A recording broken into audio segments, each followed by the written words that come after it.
Hi, I am Rebecca from ChemKnits, and today we are going to do some color mixing. We're going to do a triangle color mixing or triad color mixing exercise where I'm going to mix 3 different colors together, and we'll even have a blend of the 3 colors in different proportions in the middle of our triangle. Now, this is something I do a lot with primary colors because it can give you a good understanding of the relationship between 2 of the primaries, because then you might know, okay, to get this orange, what proportion of red and yellow or magenta and yellow might I need to mix to get that color that I want. But today, we're gonna do this with some more jewel toned colors. And so instead of primaries, we're gonna play with a dark navy, Cabernet, and honey mustard to see what other kinds of deep, saturated, more moody colors we can mix. And I'm really excited to see where this is going to end up. Here is one of my triangles, and I'm showing just sort of the way that I will be adding the colors for one of them. I like to set these color mixing exercises up so that way each sample of the 15 colors we'll be mixing is going to have the exact same amount of dye, the equivalent of 1 gram of dye per 100 grams of yarn, or a 1% depth of shade. And so that means that as we decrease one color, we increase the other, where we're gonna have 100% of our 3 main colors at each of the vertices, and then in the middle of each of the sides, we'll have a 1-to-1 mixture of the navy to the mustard, or the Cabernet to the mustard, Cabernet to navy, etc. And so we're not decreasing our colors in an order of magnitude way. The strength is going from like 100% to 75, 50, 25%, and so on. And so I think that this is just a handy way to see what colors really dominate. I'm looking at you, Cabernet. I think you're gonna be a dominant force in this project. But let's go mix up these colors. I'll talk more about these proportions when we get to the mixing part. I put on my deluxe rubber respirator mask, safety glasses, and gloves, and measured out 2.5 grams of each of the 3 dyes, and then dissolved that into a total of 500 milliliters of final volume to make a 0.5% stock solution. This means that I'll be able to measure out a larger volume of dye for each of our samples, which honestly makes it a lot easier to be consistent. And so that's the direction I decided to move with our colors today. Now, for our triangle exercise, I'm only gonna need about 100 milliliters of this 0.5% stock solution of each color. But I'm mixing up extra dye because I have plans to use the rest of these colors in another project and another video, and so this is a 2 birds, 1 stone situation here. Today we're gonna dye 10 gram miniskeins. So with our 0.5% stock solutions, we're gonna want 20 milliliters of dye per 10 gram mini. Because in 20 milliliters of our 0.5% stock solution, we will have a total of 0.1 grams of dye to give us our 1% depth of shade on that mini.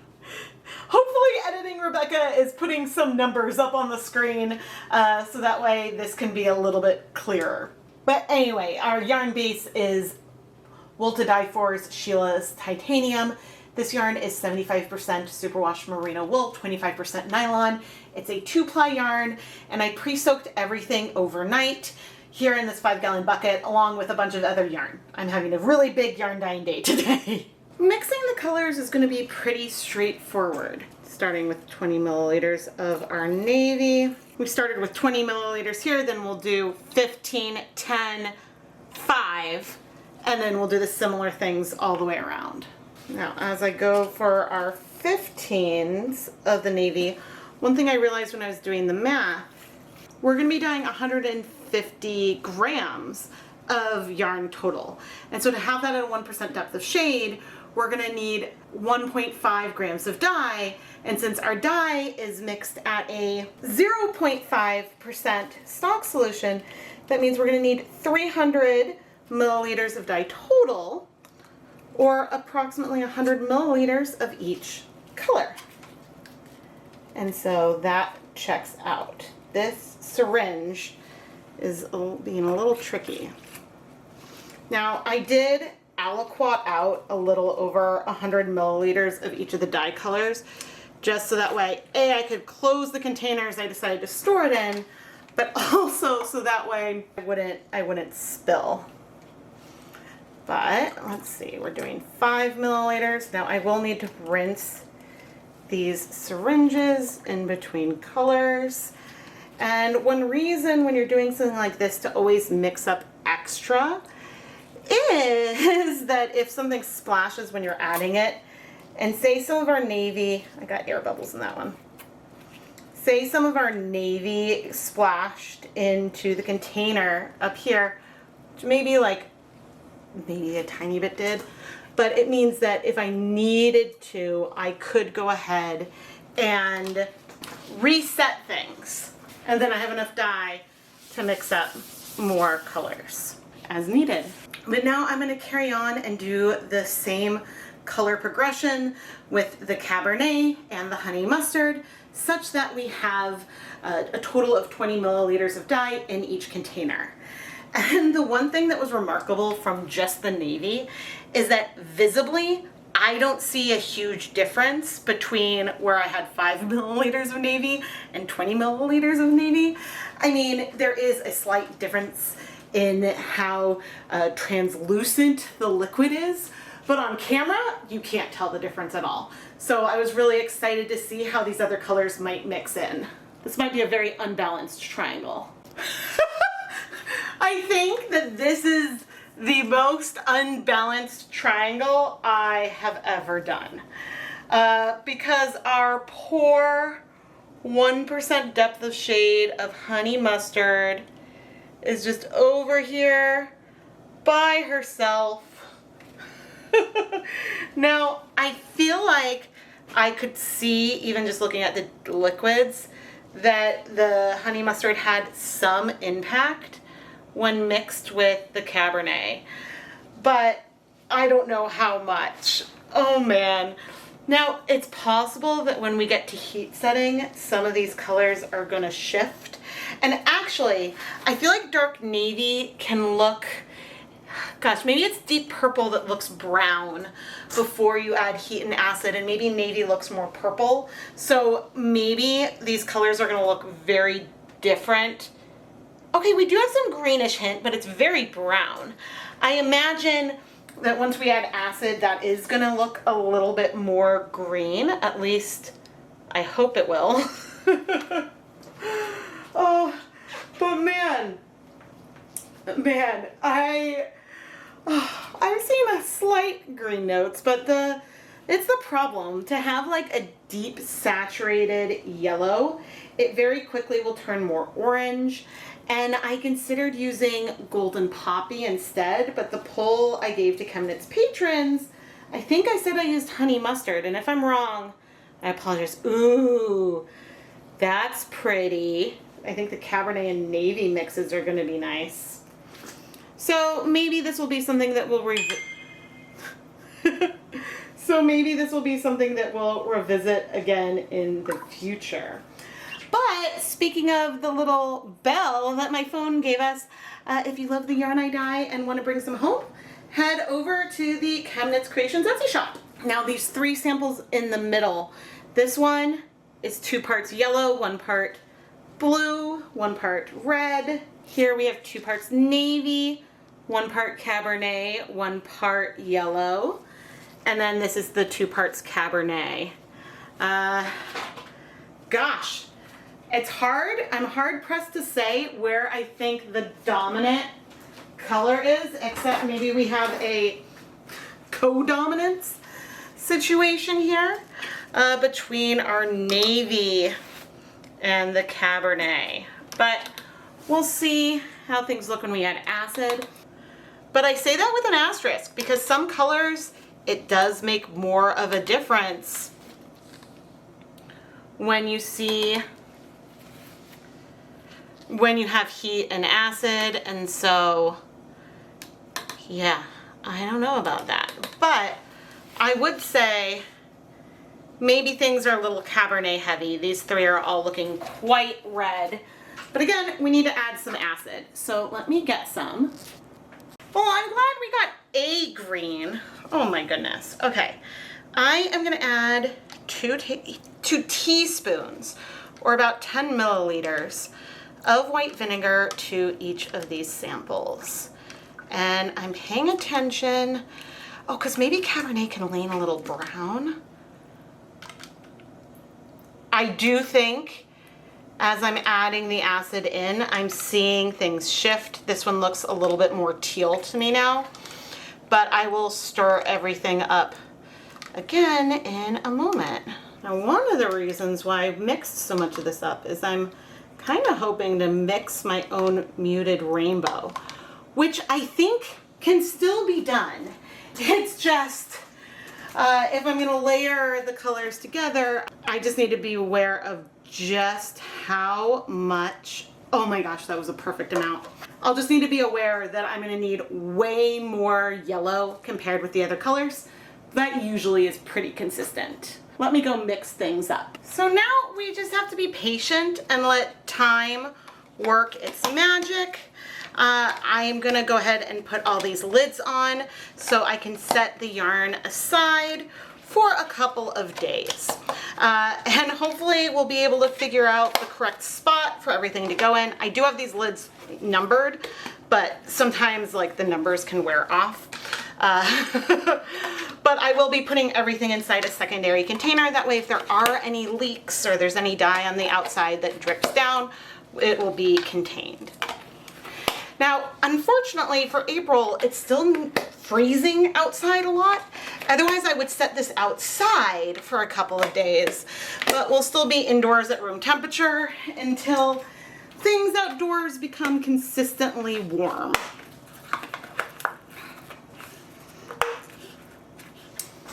See you in a couple days. What I'm doing here is something I like to call a cold process, where I set everything up, and instead of adding heat shortly after adding the yarn and the dye, I let it sit at room temperature for a couple of days to allow those dyes to slowly bind to the yarn. This can be advantageous when I'm doing as many samples as I'm doing in this video, and I'll steam set it after a couple of days when we've absorbed all, or really most, of the dye. With some colors, you can expect a clear bath after a couple days. Others, there may be a little bit of dye left behind. I have a lot of other videos on cold process techniques if you want to check those out. It's a few days later. Let's remove the lids and take a look. It's still hard to see too much here, just because everything is so dark. But if we start to look, ooh, I'm surprised that there's yellow behind.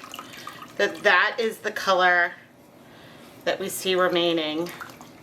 I mean, I'm not surprised to see a little bit of Cabernet left. That is not unusual.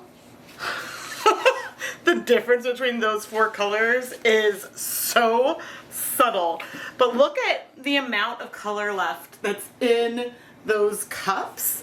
And what a pretty like gradient we have there. That does not match what we see on the yarn, because there's just so much of a difference between the first and second.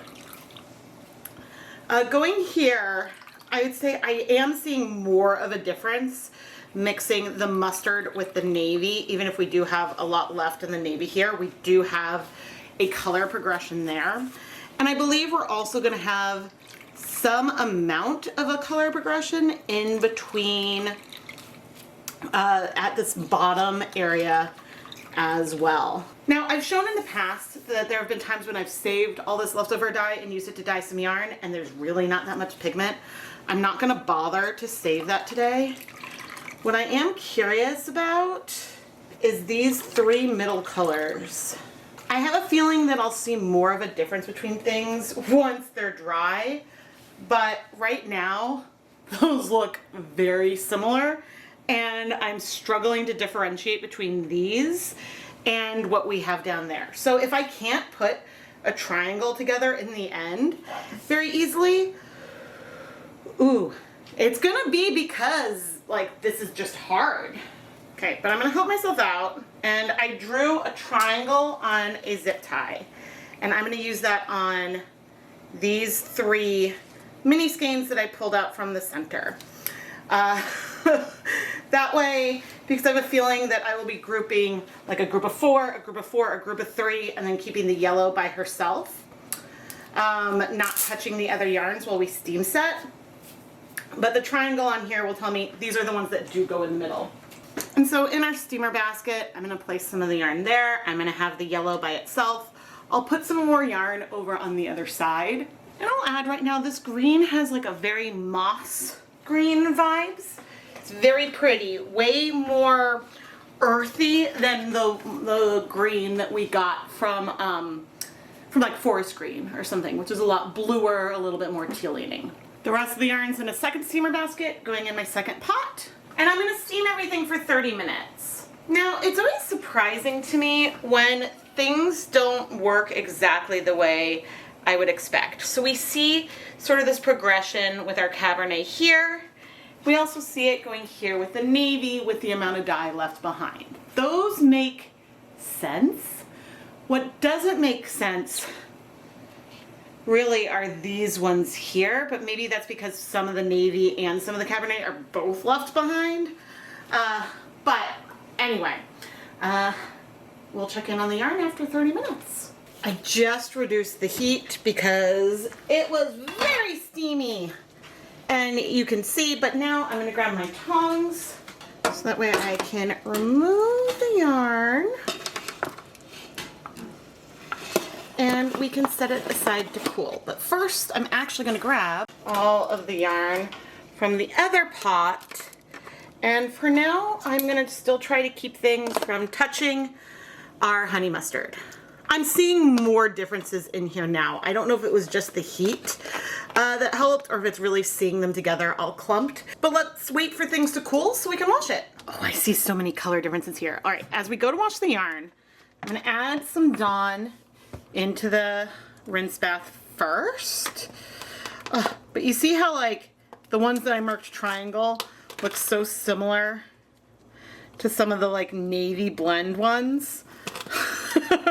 All right, I'm gonna leave the yellow out of it for now, just until I know if we're seeing any color bleeding, which thankfully, okay, no, maybe there's a hint of some red. Yeah, we're getting a little bit of bleeding. That really isn't bad. But Cabernet sometimes has some like particles that aren't that soluble. I'm adding a lot of soap.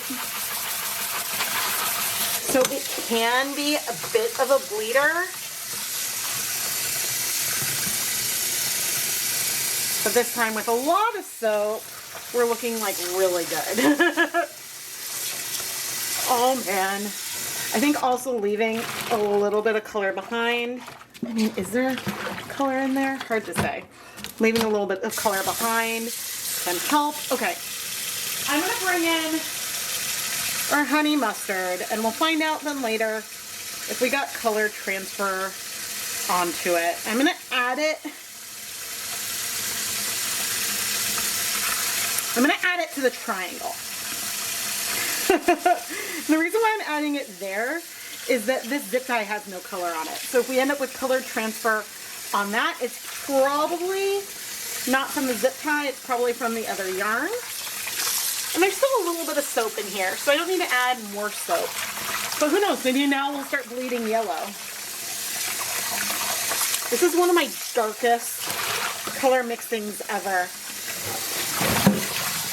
And man, the yellow is such a beautiful contrast. Can you imagine using all these other colors and then every so often, like maybe in between transitioning, just doing one row of the yellow? That could be really pretty. Oh, it's April. Why is the cold water so cold again? We had snow on our car this morning. But anyway, we're looking really good now.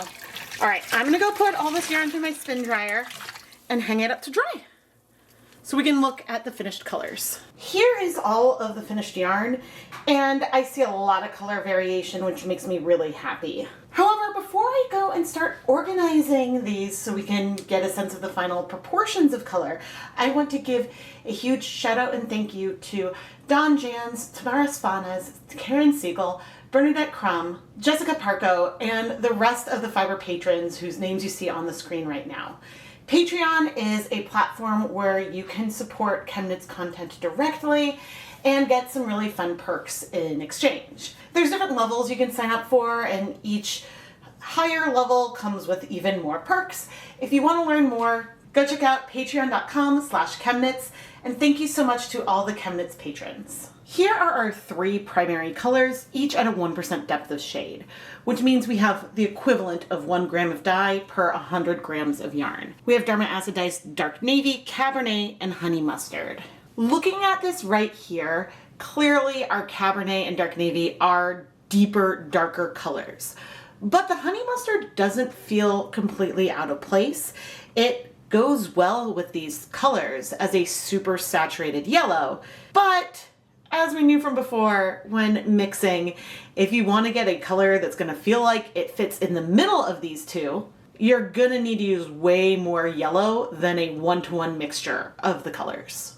And these 3 colors are the 50-50 blends of the 2 colors that they're sandwiched between. Now, looking at them right now, I would say I see more difference in these 3 versus those 3 than I originally thought.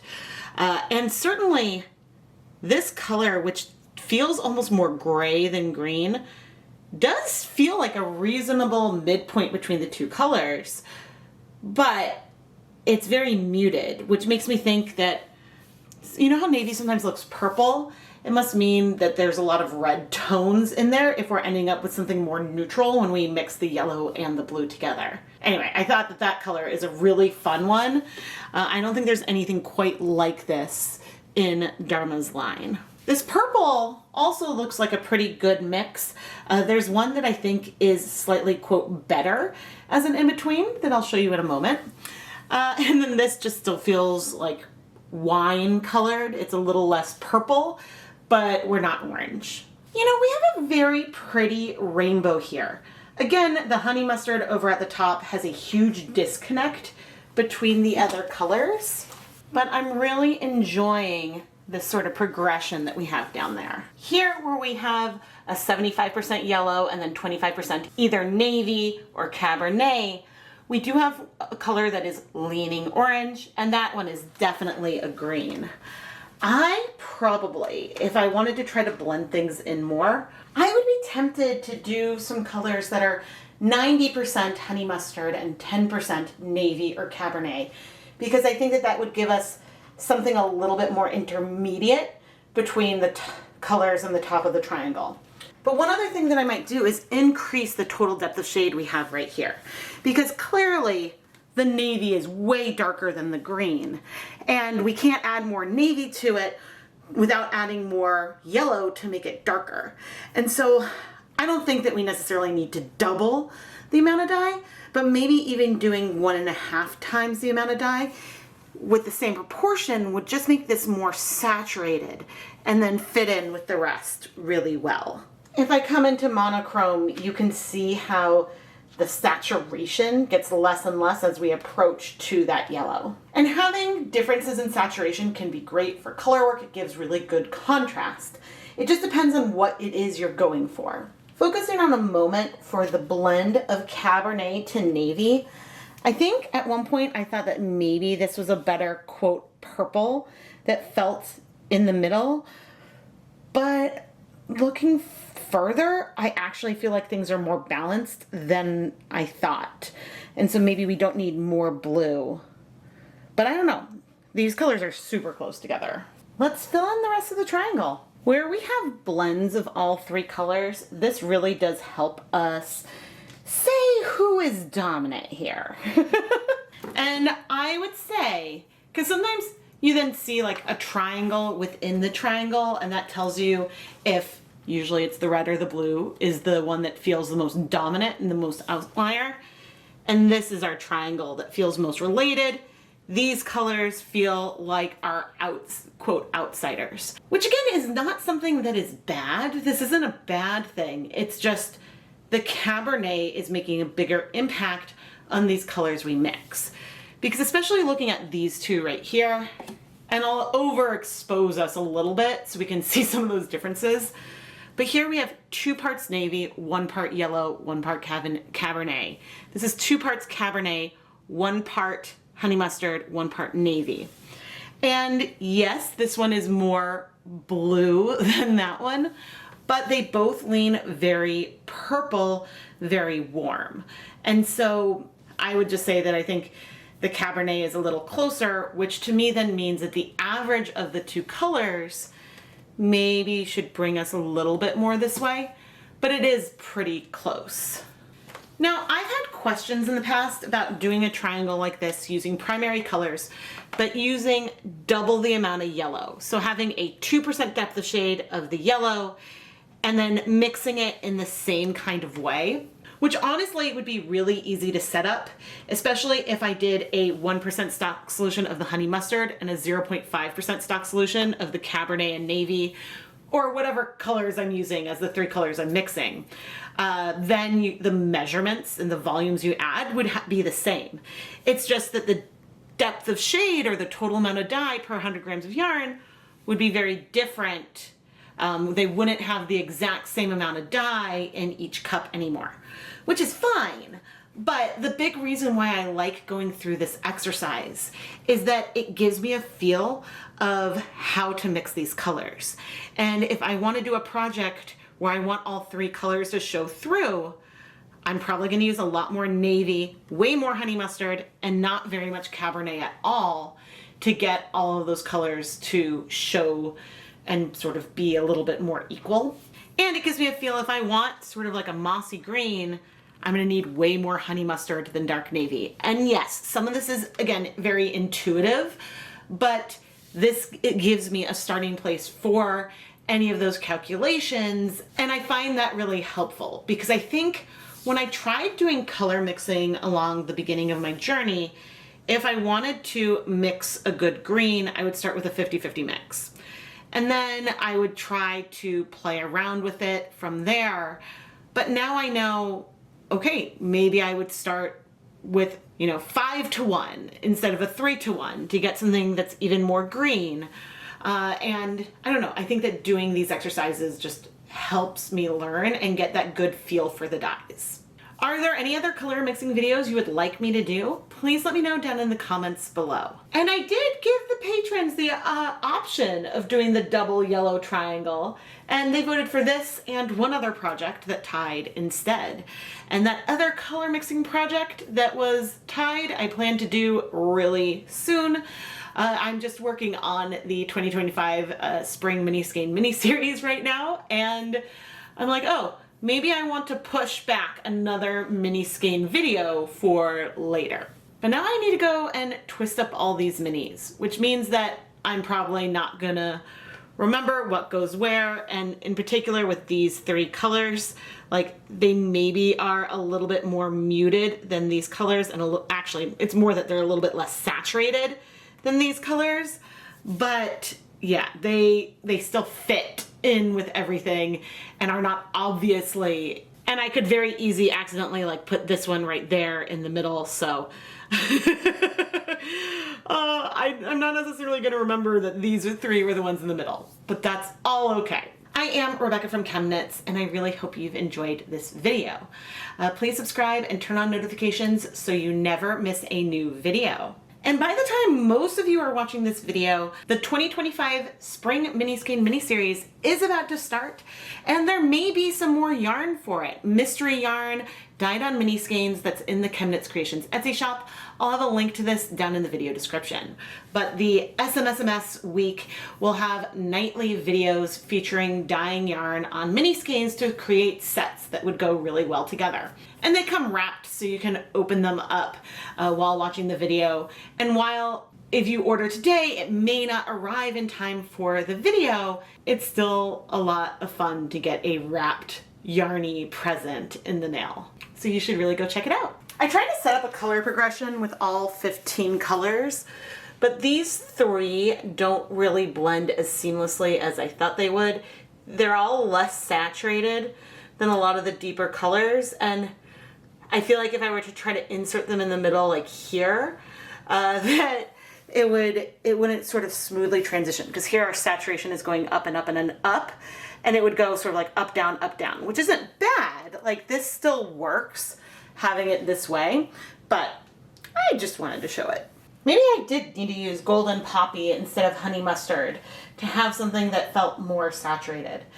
I don't know the dye pigments in each of them, but golden poppy can feel like a very saturated yellow or a very, very yellow orange. Of course, if you're speckling with these colors, speckling with honey mustard does feel like a yellow orange, and speckling with golden poppy feels like an orange. But anyway, these colors do make a very fun set. Thank you so much for watching.